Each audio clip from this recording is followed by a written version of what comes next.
This is going to be a video tutorial on how to convert a PowerPoint presentation into a PDF.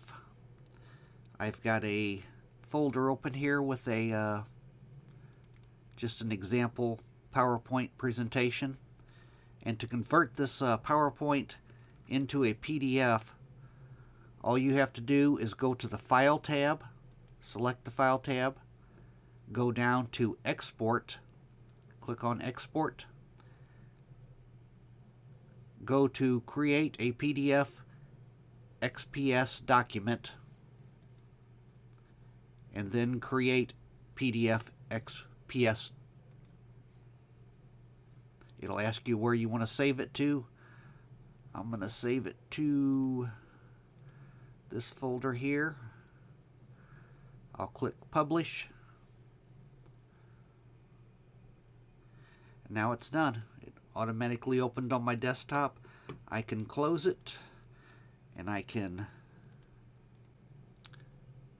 got it right here. It is now a PDF.